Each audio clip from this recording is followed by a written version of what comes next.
Hello दोस्तों, आज मैं आपको एक ऐसे शख्सियत के बारे में बताने जा रहा हूँ जिसने 2 करोड़ से भी ज्यादा लोगों की हत्या की थी। वैसे तो इतिहास बहुत से वहशी दरिंदों से भरा हुआ है जो कहने को तो बादशाह थे, पर काम हत्यारों लुटेरों से भी बढ़कर किया करते थे।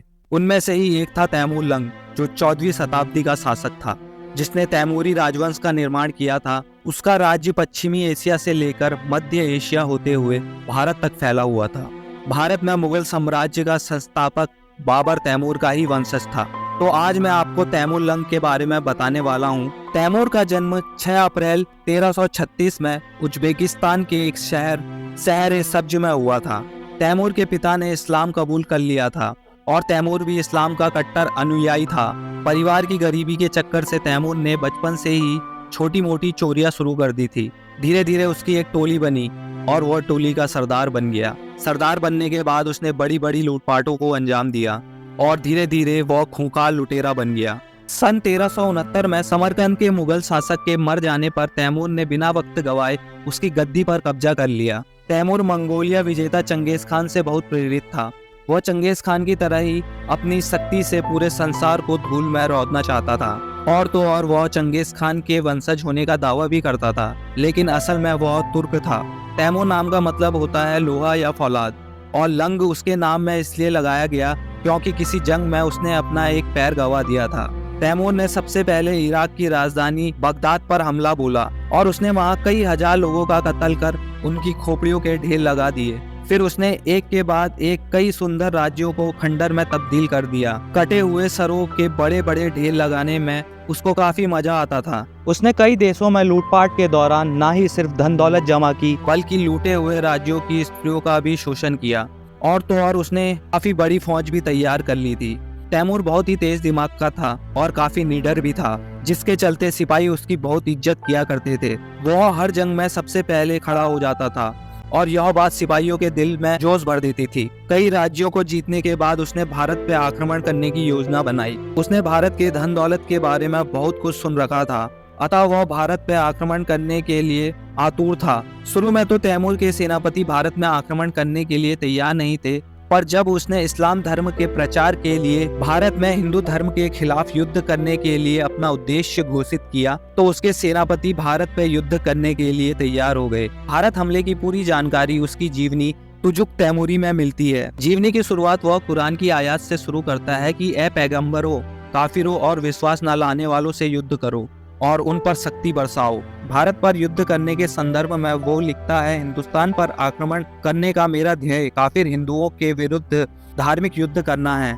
इस्लाम के सैनिकों को भी हिंदुओं की धन दौलत और मूल्यवान वस्तुएं मिल जाएं। सितंबर 1398 तैमूर भारत पर हमला करने के लिए समरकंद से रवाना हुआ और सिंधु नदी के रास्ते भारत में घुस गया। और सबसे पहले उसने तुलुम्बा नगर पर हमला कर वहां के 1000 निवासियों का कत्ल कर दिया और कई लोगों को बंदी बना लिया। वहाँ के सारे मंदिर नष्ट कर दिए गए। इसके बाद उसने कश्मीर की सीमा पर कतौर नामी राजपूत किले पर हमला कर दिया और तमाम पुरुषों को मौत के घाट उतार दिया और उनकी बीवी बच्चों को कैद कर लिया।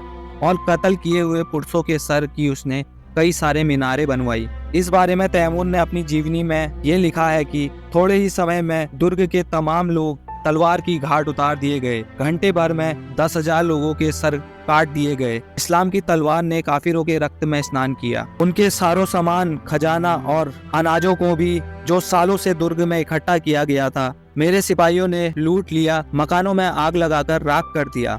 तैमूर ने जब जाटों के प्रदेश में प्रवेश किया तो उसने अपने सिपाहियों को आदेश दिया कि उन्हें रास्ते में जो कोई भी मिले उसे तुरंत मौत के घाट उतार दिया जाए। और रास्ते में आने वाले नगरों को मिट्टी में मिलाता हुआ, वहाँ के नागरिकों का कत्ल करता हुआ, कई हजार लोगों को बंदी बनाता हुआ आगे बढ़ता रहा। दिल्ली के ऊपर हमला करने से पहले वो लोनी नगर में ठहरा। अब उसके पास बंदियों की संख्या 1 लाख से ऊपर हो गई थी, जिनमें से बस कुछ ही लोग मुसलमान थे। दिल्ली पर हमला करने से पहले वह इन बंदियों को कैंप में अकेला नहीं छोड़ सकता था और उसने आदेश दे दिया कि सभी मुसलमान बंदियों को छोड़कर बाकी सभी बंदियों का कत्ल कर दिया जाए और जो भी इस आदेश का पालन करने में नानुकुर करे उसे भी मौत के घाट उतार दिया जाए। इस आदेश के संदर्भ में तैमूर अपनी जीविका में यह लिखता है कि इसलिए उन लोगों को सिवाय तलवार के भोजन बनने के कोई मार्ग नहीं था। मैंने कैंप में घोषणा करवा दी थी कि तमाम बंदी कत्ल कर दिए जाएं और इस आदेश के पालन में जो कोई भी लापरवाही करे उसे भी कत्ल कर दिया जाए और उसकी संपत्ति सूचना देने वाले को दे दी जाए।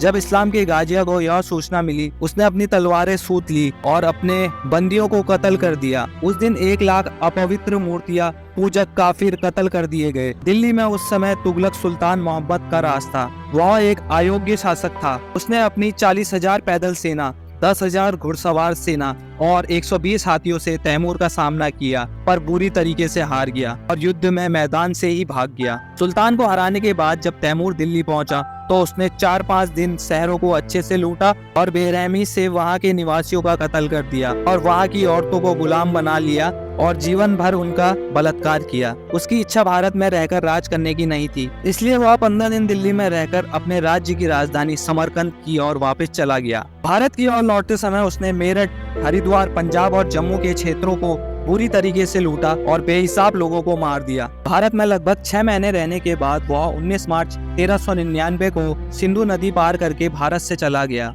एक अनुमान के अनुसार तैमूर की सेना ने अपने सभी हमलों और युद्ध में लगभग 2 करोड़ लोगों का कत्ल कर दिया था, जो उस समय कुल संसार की आबादी का 5% था। उज्बेकिस्तान के लोग आज भी तैमूर को अपना हीरो मानते हैं और उसकी कई प्रतिमाएं उज्बेकिस्तान के शहरों में लगी हुई है। उज्बेकिस्तान के इतिहास में तैमूर को आज भी एक हीरो के रूप में पेश किया जाता है, पर उसकी काली करतूतों पर कोई भी बात नहीं करता।